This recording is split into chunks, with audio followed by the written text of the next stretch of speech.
We worry about so many things: debt, safety, time, money, our children, our health. Sometimes we even worry about how much we worry. We worry so much that we can't sleep at night. Do you know what I'm talking about? In Luke 10, Jesus visits the house of Mary and Martha. And while Mary was sitting at the feet of Jesus, listening to him talk, Martha was in the kitchen doing all the preparations. And Martha began to get worried because she was stuck doing everything herself. And so she came and complained to Jesus. Verse 40 says, "She came up to him and said, 'Lord, do you not care that my sister has left me to do all the serving alone? Then tell her to help me.'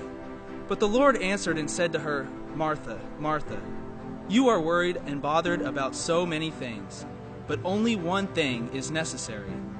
For Mary has chosen the good part, which shall not be taken away from her.'" Jesus tells Martha, only one thing is necessary. When we are overcome with worry, we have done what Martha did. We've forgotten the one thing, sitting at the feet of Jesus. But we so often put our trust in other things that when they don't work out the way we want them to, we start to worry.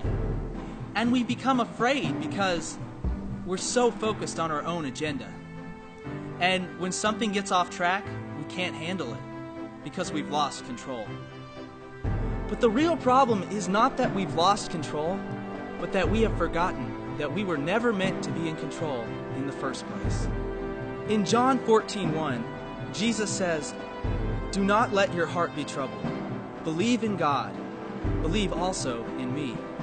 When we wait in the presence of the Lord and hand control over to Him and say, "Lord, your plans be accomplished, not mine," He reminds us that His plans have not faltered. When you put your trust in God, He will take care of you when you can't take care of yourself. Psalms 127, 2b says, "For He gives to His beloved, even in his sleep." That means if you're trusting in God, when you're asleep, He's up working to make sure you're well taken care of. One time I was praying and seeking God about an important decision because I felt like He was leading me to start working for myself, doing contract work. And I was praying and saying, "God, I don't feel like I'm going to be able to provide for my family. I don't feel like I'm going to be able to do this." But in my spirit, I knew that God was telling me, "Don't worry, I've got it." And so I got down on my knees and I said, "God, you're in control. You're our provider. I'm going to trust you with this." And the very next day after I said that, I got a phone call with someone offering enough contract work to keep me going. And I knew that it wasn't anything that I had done. It was God. Another time, I found myself burdened by the amount of work that I was having to do.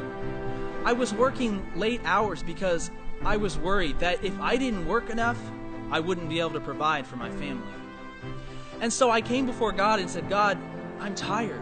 I'm working all the time. I don't know what to do." And God said to me, "Stop working. I've got it." And I said, "Stop working. I can't do that or else there won't be enough. I won't be able to provide." But God again said, "Stop working. I've got it." And so I took off work an hour early that day. And as soon as I took work off, I went outside and I checked the mail. And in the mailbox was a random check for $500 that I could never have predicted. And I knew that it was God that was providing for us. I'm not telling you that God doesn't want you to work. I'm telling you He doesn't want you to worry. Jesus reminds us of the most important thing. And if you will begin to seek this one thing first, you will see your problems from His perspective and not your own. I bet if an all-powerful, loving God looked down at the issues in your life, He would say, "This is what all the fuss is about? Really? I can handle that. Don't worry." Isaiah 40:31a says, "Yet those who wait for the Lord will gain new strength. They will mount up with wings like eagles." Hi, I'm Troy Black. If you enjoyed this video, don't forget to subscribe to our channel. Also, you can get my book titled My Mess on InspireChristianBooks.com.